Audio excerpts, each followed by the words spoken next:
बढ़िया, हम अध्याय 2 कृतज्ञता को थोड़ा वो कर देते हैं। अध्ययन का मूल स्रोत को देखेंगे, अध्ययन की मूल वस्तु को देखेंगे तो अस्तित्व है जो सहअस्तित्व पूर्वक है। इसके बारे में हमने अध्याय 1 में बात कर लिया। तो जब कभी भी अध्ययन करेंगे हम तो अस्तित्व की वास्तविकताओं का करेंगे। जब कभी भी हमको अनुभव होगा तो इसी अस्तित्व का होगा, सहअस्तित्व का होगा। यह सहअस्तित्व में होगा, जो भी भाषा ले लीजिए, ठीक है। तो मूल वस्तु वो है। तो अपने अनुभव की मूल वस्तु को देखेंगे तो अस्तित्व जो सहअस्तित्व रूप में है, ये अनुभव की मूल वस्तु है। इस पर चर्चा करने के बाद हम सहअस्तित्व में अनुभूत मनुष्यों की तरफ ध्यान दे रहे हैं, जिनके सहयोग से या जिनके सानिध्य से या जिनकी प्रेरणा से, जिनके मार्गदर्शन से हम भी सहअस्तित्व में अनुभूत हो पाए। इसलिए अध्याय 2 ऐसे सहअस्तित्व में अनुभूत मानवों के प्रति कृतज्ञता है। कृतज्ञता है, और कृतज्ञता का मतलब है जो कुछ भी उन्होंने किया है उसको मैं जानता हूं, उसको मैं स्वीकारता हूं, ये कृतज्ञता है। उस कृतज्ञता को देखेंगे ना, तो वो कृतज्ञता का ढंग जो लिखा है उसको आप देखेंगे लाइन को, तो वो पूरे क्रम को बताता है। तो मैं उसको पढ़ ही देता हूं तो आपको कनेक्ट करने में थोड़ा हेल्प रहेगा कि मैं कृतज्ञता पूर्वक उन सुपथ प्रदर्शकों की वंदना करता हूं जिनसे यथार्थता के स्रोत आज भी जीवित है। इसी तरह की कुछ लाइन होगी वहां। तो ये अभिव्यक्ति दिखाई देता है कि जो स्रोत के रूप में या कृतज्ञता के रूप में जागृत मनुष्यों की परंपरा की कृतज्ञता, न कि किसी व्यक्ति विशेष की कृतज्ञता है। जो यहाँ अभिव्यक्ति का ढंग है वो किसी व्यक्ति विशेष के प्रति अभिव्यक्ति नहीं है। ABC XYZ कोई भी हो सकता है, वो ढंग नहीं है। ढंग जो है वो उस परंपरा के प्रति है, उस लीनिएज के प्रति है, उन सभी मनुष्यों के प्रति है जिन्होंने जागृति को स्वयं में सुनिश्चित किया है, समाज में जागृति को पहुंचाने के लिए, लोगों में जागृति को सुनिश्चित करने के लिए प्रयास किया। तो जिन्होंने स्वयं के शुभ को सुनिश्चित किया है, सर्वशुभ के लिए प्रयास किया है, वैसे मनुष्यों की परंपरा के प्रति कृतज्ञता को यहां अर्पित किया गया। इसी संदर्भ में मैं ऊपर एक बात जो पहले से लिख रखा हूं वो ये है कि ये प्रस्तुति के ढंग को देखेंगे ना, तो अस्तित्व या सहअस्तित्व पर पहले बात किए हैं, सहअस्तित्व में अनुभूत मानव पर उसके बाद बात किए हैं। इसको मैंने कल भी एक्सप्लेन किया था कि ये अस्तित्व की वस्तुनिष्ठ प्रस्तुति है, न कि व्यक्तिनिष्ठ प्रस्तुति। व्यक्तिनिष्ठ प्रस्तुति का मतलब होता है जिसके केंद्र में व्यक्ति हो। वस्तुनिष्ठ प्रस्तुति का मतलब है जिसके केंद्र में वस्तु। तो जो मैं कल अंतर कह रहा था कि ये दो में से कोई भी एक भाषा कहें, मतलब एक ही है। चाहे हम ये कहें कि मैं अस्तित्व में अनुभूत होना चाहता हूं, ठीक है, मैं दिव्य मानव बनना चाहता हूं, ये एक भाषा है। दूसरी भाषा यह है कि मैं बाबा जी के जैसा बनना चाहता हूं। दोनों में कोई फर्क नहीं है, बात तो एक ही कह रहे, क्योंकि बाबा जी भी दिव्य मानव थे, बाबा जी सहअस्तित्व में अनुभूत थे। लेकिन ये दूसरी भाषा व्यक्ति प्रधान भाषा है, ठीक है। ये भाषा लेंगे तो अलग अलग भी हो सकता है। कल को चंद्रशेखर जी को अनुभव हो जाए तो कोई कह सकता मैं चंद्रशेखर जी जैसा बनना चाहता हूं। आपको तो खुशी होगी प्रॉब्लम तो छोड़िए तो ये व्यक्तिनिष्ठ भाषा है, ठीक है। वस्तुनिष्ठ जगह से देखेंगे ना, तो बाबा जी में जिस वस्तु का प्रकटन हुआ वही वस्तु का प्रकटन चंद्रशेखर जी में भी हुआ, ठीक है। उसमें कोई भेद नहीं होगा। वही सहअस्तित्व जो उनको दिखा वही सहअस्तित्व इनको भी दिखा। ऐसा अलग अलग लोग तो बहुत सारे हो सकते हैं, ठीक है। परंपरा बनेगी, हम लोग बातें कर रहे हैं तो लोग तो बढ़ेंगे, ऐसा मान के तो चल सकते हैं हम। तो इन लोगों की संख्या भले एक से अधिक हो जाए, 100 हो जाए, 1000 हो जाए, ठीक है, लेकिन सबकी मूल वस्तु देखेंगे कि जिस वस्तु का उनको अनुभव हुआ वो वस्तु तो एक ही होगी। तो व्यक्ति के रूप में अलग अलग लोग दिखाई दे सकते हैं, लेकिन वस्तु के रूप में तो मूल वस्तु एक ही है जिसका स्वाद सबों को मिला है, जिसको उन सबों ने देखा है। वो वस्तु क्या है उसको आप देखेंगे तो सहअस्तित्व है, जिसकी हमने पहले चर्चा की है इसीलिए यहां हमने ये बात लिखा है कि ये जो प्रस्तुति है ये वस्तुनिष्ठ प्रस्तुति है, वस्तु को केंद्र में रख करके कही हुई बात है। व्यक्ति के बारे में जिक्र उसके बाद है, नहीं है ऐसा नहीं है, उसके बाद है, और उसका भी अपना महत्व है, मैं उसको कम करके नहीं आंकता हूं। परंपरागत विधि से देखेंगे तो भक्ति में ज्यादातर लोगों ने निष्ठ ढंग से बात की है, ज्ञान में ज्यादातर लोगों ने वस्तुनिष्ठ ढंग से बात की है। ट्रेडिशनली अगर देखेंगे इंडियन कॉन्टेक्स्ट को तो मोर और लेस वेरिएशंस हैं इसमें भी बहुत सारे। भक्ति में भी वस्तुनिष्ठ ढंग से बात करने वाले लोग हैं, नहीं है ऐसा नहीं है, लेकिन मोटे तौर पर आप देखेंगे ना तो भक्ति में बहुत बार व्यक्तिनिष्ठ ढंग से बात होती है, लेकिन ज्ञान की प्रस्तुति को आप देखेंगे तो वस्तुनिष्ठ ही ज्यादातर दिखती है, और दर्शन की प्रस्तुति तो वैसा ही दिखता है, वैसा ही दिखता है। ये चैप्टर तो बाबा जी ने अपने हमारे को समझने के लिए लिखा है, ऐसा नहीं है वो उनका अभिव्यक्ति है। एग्जैक्टली तो ये एक मात्र अध्याय है जो उनका अभिव्यक्ति है अपने से श्रेष्ठ के प्रति। बाकी अदरवाइज अध्याय एक के बाद पूरे हमारे वही बाकी सारे अध्यायों को देखेंगे तो विवरण है कुछ अस्तित्व का, जो अनुभव मूलक विधि से उन्होंने देखा वो विवरण है, और दूसरा वो रास्ता है जो वो बता रहे हैं जिस पर कदम दर कदम चल के हम पहुंच सकते हैं।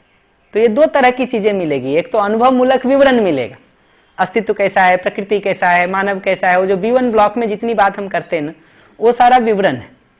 फिर दूसरा यह है कि वो रास्ता पर भी बात करते हैं जिस पर कदम दर कदम चल करके हम वहां तक पहुंच सकते हैं, तो ऐसा है।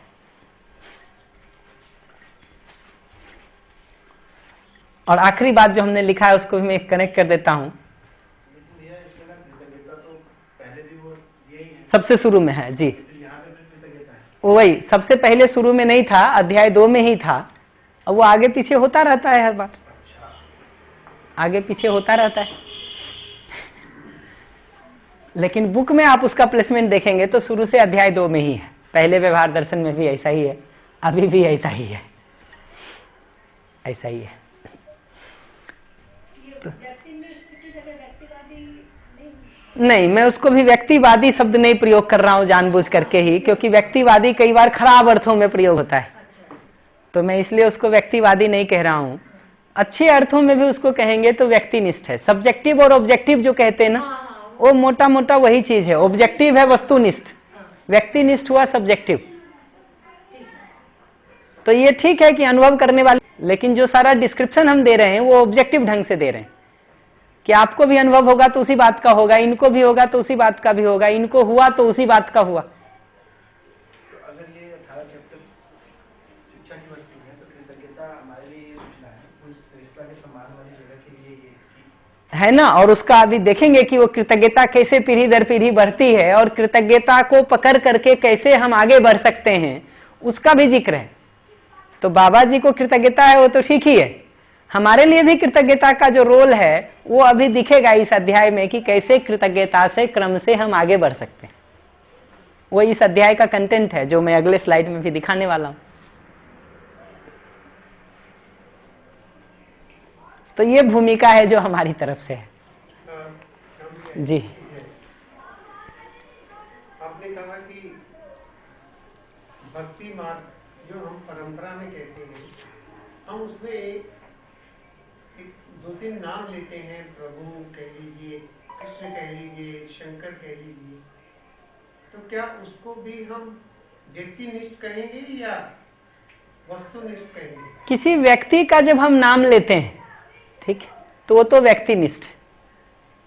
अगर आप उसको किसी व्यक्ति विशेष के रूप में देख रहे हैं तब तो व्यक्तिनिष्ठ बात से शुरू कर रहे हैं, लेकिन उन सभी परंपराओं में जब आप धीरे धीरे आगे बढ़ते जाएंगे ना, तो उसको परिभाषित जब वो करते जाते हैं तो वस्तुनिष्ठ ढंग से फिर उसको ले जाते हैं।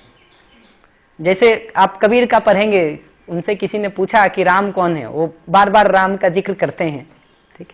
तुलसी में, वाल्मीकि रामायण में राम कौन है उसको पूछे तो उसका कई स्टेप में उन्होंने विवरण दिया है, कई स्टेप में विवरण दिया है। आप अगर वाल्मीकि रामायण को पढ़ेंगे, तुलसी रामायण को पढ़ेंगे, इवन जो कबीर ने रिस्पॉन्ड किया है वो सब का देखेंगे ना तो क्रम है। जैसे वाल्मीकि रामायण में उसको इस जगह पर बात करते हैं, जब भगवान राम पूछते हैं कि मैं कहाँ जाकर के जंगल में रहूं, किसी ऋषि से पूछ रहे कि मैं कहाँ रहूं, तो वो पूछते उनसे कि भगवान ये बताइए कि आप कहाँ नहीं हैं। ठीक है, तो उनको शुरू किया, देखिए कहां से, पहले तो कहा सर्वत्र है। ये सर्वत्र है में अब तो पता है कि दशरथ पुत्र राम की बात नहीं हो रही है, क्योंकि ये तो अंधे को ही पता चलेगा कि दशरथ पुत्र राम सर्वत्र नहीं है। ठीक है, तो पहले कहते सर्वत्र है पहला, फिर उसके बाद कहते कि आप जो है हर प्राणी की आत्मा में। ठीक है, ये दूसरा जगह बताते उसका, कहां है तो प्राणियों के आत्मा में। ठीक, फिर उसके बाद ऐसा नीचे लाते लाते फिर लास्ट में कहते हैं कि आप चित्रकूट में जाके फलाने जगह पर रहिए। ठीक है, अब ये जो बात हो रही है आखिरी, ये दशरथ पुत्र राम की बात हो रही है। चित्रकूट में जाके फलाने जगह पर रहिए, ये उनकी बात हो रही है। ऐसे ही कबीर का विवरण देखेंगे ना तो एक एक कदम से उसको पूरा जोड़ा हुआ है, पर मैं अभी उसको नहीं लेता हूं क्योंकि वो हमारा मुख्य मुद्दा नहीं है। हमारा मुद्दा तो अभी यहाँ मध्यस्थ दर्शन को अध्ययन करना है, इसलिए मैं लौट आता हूं उस पर। तो ये बात कह रहे कि सहस्तित्व की चर्चा हमने सबसे पहले कह दी। दूसरे नंबर पे हम जागृत मनुष्यों के प्रति कृतज्ञता को व्यक्त कर रहे हैं, जिनके सहयोग से मैं सहस्तित्व को समझ पाया। बाबा जी की जगह से देखेंगे तो यही बात है कि सबसे पहले उन्होंने अस्तित्व सहस्तित्व की चर्चा की, उसके बाद उन जागृत मनुष्यों के प्रति कृतज्ञता है जिनके सहयोग से, जिनके सानिध्य से मैं भी सहस्तित्व में अनुभूत हो पाया। और मैं का मतलब बाबा जी, मैं नहीं। तो इसमें देखेंगे तो तीन बातें हैं जिसको मैं रिपीट कर देता हूं।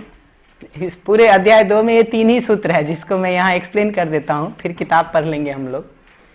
पहली बात तो कहा कि कृतज्ञता किनके प्रति, तो यथार्थता के जो स्रोत हैं, सुपथ प्रदर्शक हैं, उनके प्रति, जिसका विस्तार आप देखेंगे तो जीवन लक्ष्य सुख शांति संतोष आनंद या जागृति, जो भी कहिए आप, या क्रियापूर्णता आचरण पूर्णता, ये सब एक ही बात है। और दूसरा मानव लक्ष्य, जिसको आप अखंड समाज सार्वभौम व्यवस्था कहिए, समाधान समृद्धि अभय सहअस्तित्व कह लीजिए, एक ही बात है। तो जीवन लक्ष्य और मानव लक्ष्य को पाने में जिस किसी से भी सहयोग मिला, उनको हम यथार्थता के स्रोत के रूप में, उनको हम सुपथ प्रदर्शक के रूप में पहचान रहे हैं। उनके प्रति कृतज्ञता की बात है, उनकी वंदना की बात है। तो वंदना को थोड़ा भी नीचे एक्सप्लेन करूंगा। तो पहली बात तो यह है,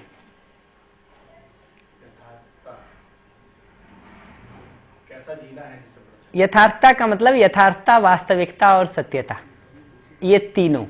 तो यथार्थता के स्रोत का मतलब होता है कि सत्यता, वास्तविकता, यथार्थता को बताने वाले। यथार्थता के स्रोत का मतलब सत्यता, वास्तविकता, यथार्थता को बताने वाले। तो बताने वाला वही है जो उसको जानता है, हमारी तरह उधार वाला नहीं है। हम लोग उधार वाले हैं जो यथार्थता, वास्तविकता, सत्यता का, वही ये ऊपर से जब देखे हैं तो जो वो विधि है उसमें सत्यता, उसके आधार पर वास्तविकता, उसके आधार पर यथार्थता, यहां तक उसको लाया हुआ है। तो जब यथार्थ दर्शन कहते हैं तो उसका मतलब वो ऊपर आत्मा, बुद्धि, चित्त पूरा एलाइन हो गया। B1 ब्लॉक पूरा एलाइनमेंट को ये बताता है। तो अध्याय 9 में जब हम लोग यथार्थ दर्शन की परिभाषा देखेंगे ना तो मिलेगा वहां। जी जी, तो यथार्थ को वहां हाईएस्ट कैटेगरी में रखा है, दिखेगा वहां पर। क्योंकि वो ऑलरेडी ऊपर वो जो दोनों है सत्यता, वो ऑलरेडी वो हमको हो गया है, हो गया। तो अनुभव मूलक विधि से ये लिखा हुआ है, सत्यता, उसके आधार पर वास्तविकता, उसके आधार पर यथार्थता। यानी आत्मा तो ठीक हो ही गई है, बुद्धि ठीक हो गई है, उसके आधार पर चित्त पूरी तरह से व्यवस्थित हो गया। यानी B1 ब्लॉक पूरा भर गया है, सही के अर्थ में एलाइन हो गया है। तो अध्याय 9 जब आएगा ना तो यथार्थ दर्शन की परिभाषा है, उसको मैं एक बार वहां फिर से ध्यान दिला दूंगा। 9 में ही है मुझे लगता है, अगर ठीक मुझे ध्यान है तो देख लेंगे वहां। इसका एक क्रम लिखा हुआ है जिसको मैं थोड़ा एक्सप्लेन कर देता हूं। वह है कृतज्ञता से गौरव, गौरव से सरलता, सरलता से सहजता, सहजता से मानवीयता, मानवीयता से सहस्तित्व, सहस्तित्व में से के लिए कृतज्ञता। ऐसा उसमें एक सूत्र लिखा हुआ मिलेगा आपको भी अध्याय 2 में, अगर आपको याद है तो। नहीं है तो अभी पढ़ेंगे तो दिख जाएगा। तो देखिए ये शुरू कैसे हो रहा है। तो जिस किसी से भी हमको सहयोग मिलता है, एक बच्चे में भी इस पूरे बात को देख सकते हैं, बड़े में भी देख सकते हैं। तो मेरी दृष्टि में ये सूत्र इस बात को इंगित करता है कि एक व्यक्ति से दूसरे व्यक्ति में, एक पीढ़ी से दूसरे पीढ़ी में कृतज्ञता का अंतरण कैसे होता है, ट्रांसफर कैसे होता है। तो मुझ में अगर देखेंगे तो मुझ में कृतज्ञता की शुरुआत इस बात से होती है जब मैं देख पाता हूं कि दूसरे लोगों से मुझे अपने जीवन लक्ष्य या मानव लक्ष्य के अर्थ में सहयोग मिल रहा है, तो मुझे उनके प्रति कृतज्ञता हो पाती है। सामान्य भाषा में कहूं तो समझने जीने में जहां कहीं भी जिस किसी से भी हमको सहयोग मिलता है उसके प्रति कृतज्ञता होता है। तो मैं सहयोग को देख पा रहा हूं, आप हमारा सहयोग कर रहे, मैं उसको देख पा रहा हूं, तो आपके प्रति कृतज्ञता है, कृतज्ञता है। इससे आगे जो गौरव की जगह पर बात है वो ये है कि मैं आप में उन श्रेष्ठताओं को पहचान पा रहा हूं जिसके आधार पर आप ऐसा सहयोग कर पा रहे हैं। तो ये कुछ श्रेष्ठता है ना आप में, कुछ क्वालिटीज हैं अच्छी जिसके आधार पर आप ऐसा जी पा रहे हैं। तो उन क्वालिटीज को पहचान पाना, उनको एप्रिशिएट कर पाना, ये गौरव है। तो गौरव की गति क्रिया वंदना है। वंदना का मतलब होता है मैं उन श्रेष्ठताओं को पहचान पा रहा हूं, उनका विवरण देता हूं, ठीक, और उनको एप्रिशिएट करता हूं कि ये अच्छी क्वालिटीज, अच्छी क्वालिटीज। थोड़ा बहुत फिर आपके जैसा होने का भी काम शुरू कर देता हूं, अनुसरण अनुकरण पूर्वक। ये गौरव और वंदना का जगह है। ठीक है, सॉरी, सौम्यता, सौम्यता वो सूत्र में नहीं है, इसलिए मैं उसको नहीं ले रहा हूं, क्योंकि सबको कनेक्ट करें तो एक बड़ा सूत्र बन जाएगा। हम सोचते हैं जो सूत्र है अभी उसी को कर दें। तो कृतज्ञता से गौरव, गौरव की एक पहचान ये भी है। यहां श्रद्धा नहीं लाए हैं, लाते तो ला सकते थे, तो इसलिए मैं बहुत वो नहीं कर रहा हूं बारीकी। देखिए कई तरह से इन सब चीजों को प्लेस किया जा सकता है। तो गौरव की एक पहचान, और आगे उसको श्रद्धा जोड़ना हो तो वो भी जोड़ लीजिए। उसकी एक पहचान ये दिखती है कि आप में श्रेष्ठता दिखते ही, ठीक, मेरे अंदर का अहंकार खत्म होने लगता है। क्योंकि सारे अहंकार का मतलब यही होता है कि मैं होशियार हूं, तुम बेवकूफ हो, तभी तो अहंकार है। आप हमको श्रेष्ठ के रूप में दिखाई दे रहे हैं, तो आपके साथ अहंकार होने का तो कोई मतलब ही नहीं बनता है। कैसे अहंकार होगा? अहंकार होने का मतलब ही है कि मैं आपको श्रेष्ठ नहीं मानता हूं, अपने को श्रेष्ठ मानता हूं। तभी अहंकार जन्म ले सकता है, तभी अहंकार टिक सकता है, नहीं तो टिकेगा कैसे? तो आप में श्रेष्ठता देखते ही मेरे अंदर का अहंकार, अभिमान, सब में लूज वर्ड अभी प्रयोग कर रहा हूं, वो पिघलने लगता है। ये सरलता है। केवल उन्हीं के साथ ऐसा होता है या दूसरों के साथ भी हुआ? ये भी एक महत्वपूर्ण प्रश्न है कि उनके साथ से शुरू होता है, धीरे धीरे जैसे जैसे आपको उसका स्वाद मिलने लगता है वैसे वो दूसरों के साथ भी फैलता है, फैलता है, फैलता है। तो इसमें देखेंगे तो क्या हुआ, अब कृतज्ञता से, गौरव से, सरलता की जगह पर अब मेरा जीना ठीक होने लगा। ठीक है, सरलता होना जरूरी है अगले से कुछ सीखने समझने के लिए। अभी जो ज्यादातर समय ये सीखने समझने की क्रिया नहीं हो पाती है, उसका कारण यही है कि हम अगले में श्रेष्ठता को नहीं स्वीकारते। इस आधार पर सीखने समझने की जो हमारी ग्रहणशीलता होनी चाहिए, जो पात्रता होनी चाहिए, वो पात्रता ही नहीं होती। तो सरलता के आधार पर ही पात्रता बनती है सीखने समझने की, ग्रहण करने की। तो यहां हम ग्रहण करके ज्ञान संपन्न हो पाते हैं, समझदार हो पाते हैं। ठीक, उसके बाद जो हमारा जीना है उसको सहजता कहते हैं। तो यहां पर देखेंगे तो जो ज्ञान का, अनुभव का जगह है वो सरलता और सहजता के बीच में, कि कृतज्ञता और गौरव के साथ प्रयास पूर्वक सरलता से हो करके पूरी वस्तु को समझ करके अब स्वाभाविक रूप से हमारा अहंकार खत्म हो जाता है और हमारा जीना सहज हो जाता है, हर किसी के लिए सहयोगी हो जाएगा।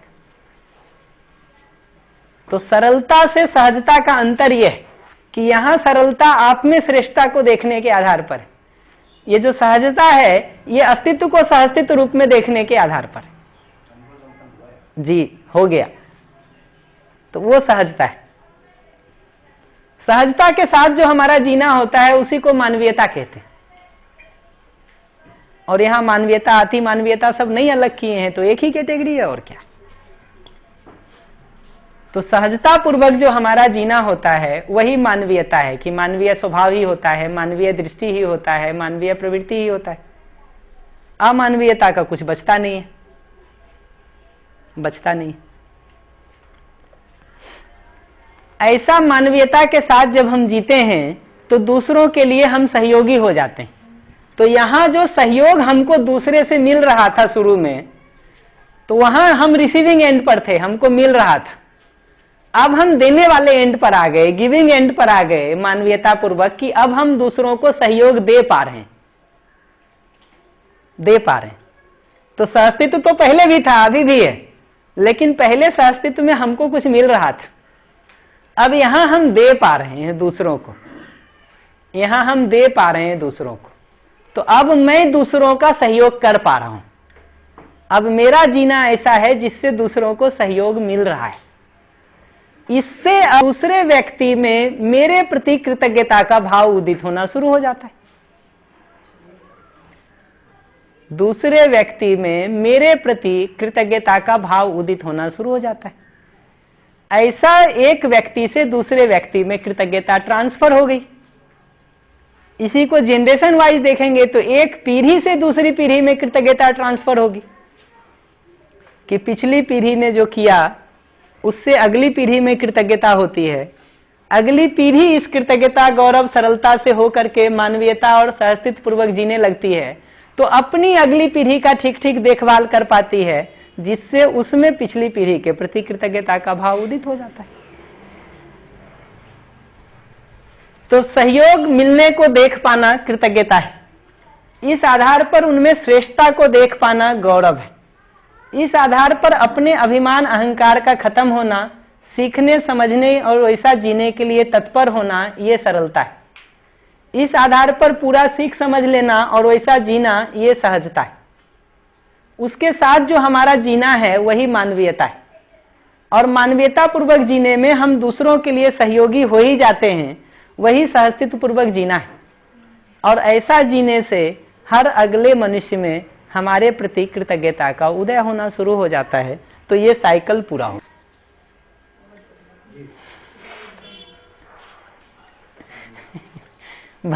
भारतीय परंपरा का एक नियम है कि कोई चीज जो अच्छा लगती है ना, आप देखे होंगे कई बार ये जो बजता रहता है ना, आजकल तो कल्चर खत्म हो गया है, उसके पीछे एक शब्द बजाते रहते हैं लोग, साधु साधु। सुने हैं कभी?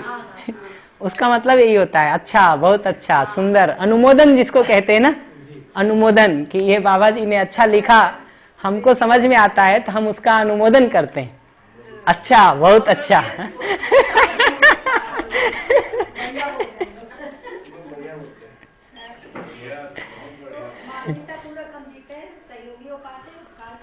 जी जी,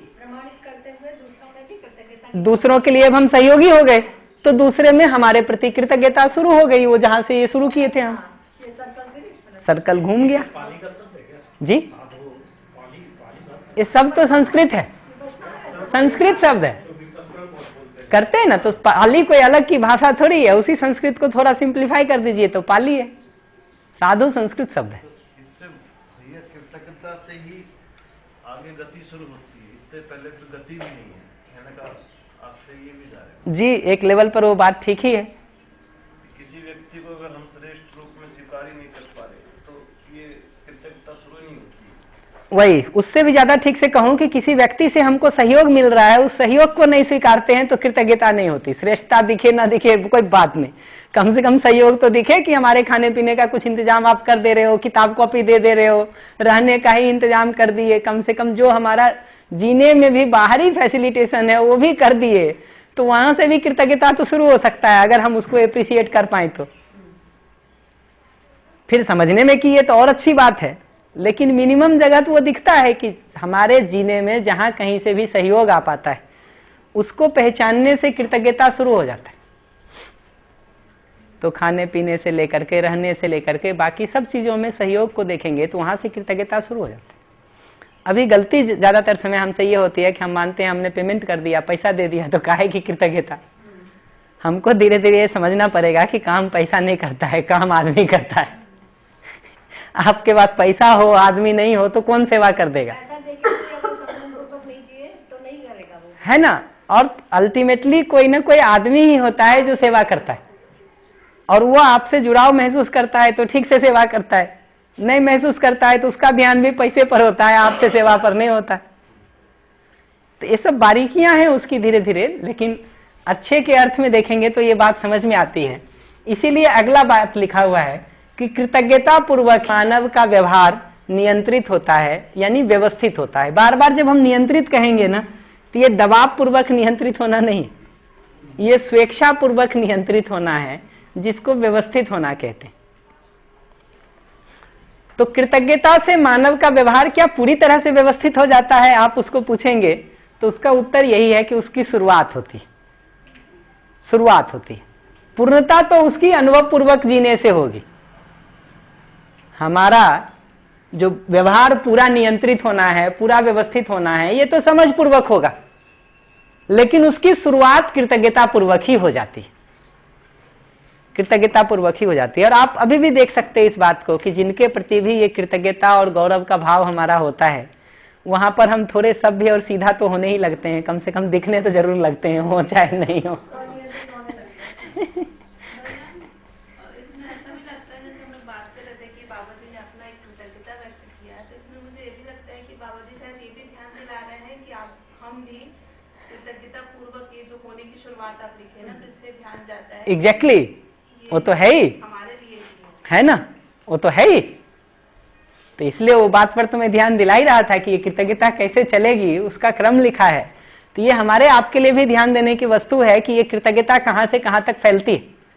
तो जो मैं कल भी कह रहा था कि भाई अगर हमारे बोलने से भी आपको कुछ समझ में आता है, तो वो इनडायरेक्टली कृतज्ञता बाबा जी के प्रति भी है और उन सब लोगों के प्रति है जिनसे मैं समझाऊं। वो लीनियज पकड़ना जरूरी, जिससे मैं समझाऊं, जिससे समझ रहा हूं, और क्या। पहली बार मानवदर्शन पढ़ो और ये वाला सूत्र पहला आता है, कृतज्ञता से शुरू होता है, लास्ट में कृतज्ञता आता है, दिमाग घूम जाता है कि ये वापस वही कैसे खत्म हो गया।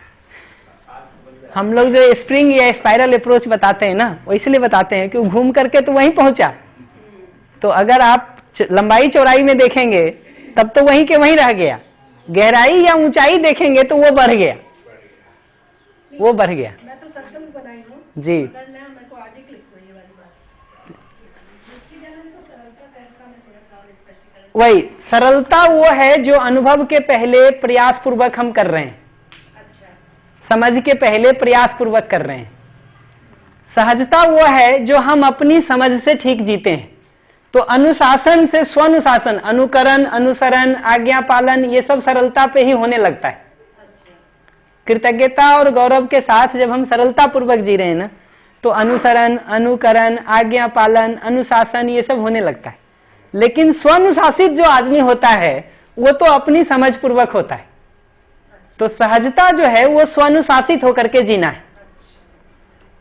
इसको मैं दूसरी भाषा में कहूं तो सहजता पूर्वक जीने में मूल प्रेरणा अब मेरे समझ की है, जबकि यहां सरलता पूर्वक जीने में कहीं ना कहीं उन श्रेष्ठ मनुष्यों का, वातावरण का प्रभाव है। तो सहजता की जगह पर आकर के हम वातावरण के प्रभाव से मुक्त हो जाते हैं, हम जहां रहेंगे वहीं ठीक जिएंगे। सरलता की जगह पर वातावरण ठीक मिले तो ठीक चलते हैं, वातावरण खराब होने लगे तो धीरे धीरे संभावना है कि हम भी खराब हो जाएं, और ज्यादातर लोग हो भी जाते हैं, बदल जाते हैं वातावरण के साथ। तो सरलता और सहजता के बीच में समझदारी है। तो समझदारी पूर्वक जो जीना है वो सहजता है, लेकिन समझदारी के लिए भी जीने में एक सरलता होना जरूरी है। अहंकार के साथ समझदारी भी नहीं आएगा, नहीं आएगा। तो वो सरलता जरूरी है समझदार होने के लिए, और समझदारी के साथ जो आचरण करते हैं वो सहजता है। परिभाषा में मैं देख रही थी ना, अभिमान से यथार्थता को व्यक्त करने के विचार का व्यवहार पद्धति सरलता है जी, ना। तो अहंकार को हमने प्रयास पूर्वक, वो विचार और व्यवहार पद्धति इसलिए लिखा है, समझ पद्धति नहीं है वहां। पकड़ना पड़ेगा ना कि भाई क्या ठीक हो सकता है। अब आप लौट के देखो भाई, यथार्थता में तो फिर पूरा मुद्दा है। यथार्थता का परिभाषा आप देखिए उसमें शुरू में, अभी पढ़ेंगे अध्याय को, अभी पढ़ेंगे, अपने को पढ़ना ही है। हाँ एग्जैक्टली। तो सरलता और सहजता में आप देखिए अंतर क्या है। सरलता अनुभव के पहले की स्थिति, सहजता अनुभव या समझ के बाद की स्थिति। और आप अपने में ही इस ऑब्जर्वेशन को करना शुरू करिए कि अभी हमको अनुभव नहीं हुआ है, कुछ चीज ठीक होता है कि नहीं, कहीं सरल होते हैं कि नहीं होते हैं, और नहीं होते हैं तो गति नहीं हो रहा है, ये हम बता सकते हैं। गति क्रिया में आ जाते हैं। भैया जैसे आपने बताया कि वातावरण का प्रभाव से ये सरलता का देश है, यहाँ से जाने के बाद ये जो वातावरण पूछता है श्रेष्ठता यहाँ स्वीकार होती है, वहाँ जाने के बाद कार्यक्रम, तो जो बदलाव का कार्यक्रम तो फिर वातावरण के अंदर ही दिखता है एक नए व्यक्ति के लिए। वातावरण सहयोगी है बदलने में। अगर इस प्रक्रिया में चल करके आपका अध्ययन प्रमुख हो जाए तो वातावरण धीरे धीरे गौण होने लगता है। तो संस्कार परिवर्तन में वो जो 3 बातें लिखी रहती ना, पूर्व संस्कार, अध्ययन और वातावरण के आधार पर अगला संस्कार बनता है। तो पूर्व संस्कार तो जो है हम सब लोगों का वो है, वातावरण उसके ठीक होने में सहयोग करता है। लेकिन उससे भी जो ज्यादा महत्वपूर्ण है वो अध्ययन है। अध्ययन हम करने लगते हैं तो धीरे वातावरण गौण होने लगता है। जिस वातावरण में भी हम हैं वहां भी अध्ययन का काम किया जा सकता है। थोड़ा फास्ट हो सकता, थोड़ा स्लो हो सकता, लेकिन जैसे जैसे उसमें गति बढ़ने लगती है हम वातावरण के प्रभाव से मुक्त होने लगते हैं। वो है स्वप्रेरणा से करना, स्वप्रेरणा से करना। तो आपको उसका स्वाद मिलने लगे, उस पर हम लोग अध्ययन अभ्यास क्रम में बहुत बात किए हैं कि आपको उसका स्वाद जिस दिन से मिलने लगता है, उसमें सुख महसूस होने लगता है, उस दिन से सेल्फ मोटिवेशन बनता है वैसा करने का। ये सेल्फ मोटिवेशन बनने लगे तो आप घर जाके भी अध्ययन करेंगे। ये सेल्फ मोटिवेशन नहीं बना है या थोड़ा बहुत बना है तो घर जाके 4-6 दिन करेंगे, धीरे धीरे साइड हो जाएगा, साइड हो जाएगा। सहजता में जैसे दिया आडंबर। आता हूं दीदी, किताब पढ़ेंगे ही अभी हम किताब पढ़ेंगे ही लौट के। ये तो हमने एक भूमिका रख दी किताब पढ़ने के हिसाब से कि अभी अध्याय 2 पढ़ेंगे, उसके लिए कुछ भूमिका रख दी है। तो अध्याय 2 अभी हम लाइन बाय लाइन पढ़ेंगे और उसके एक एक बिंदु पर बात कर लेंगे। करना ही है अपने को। बढ़िया, ब्रेक कर लें।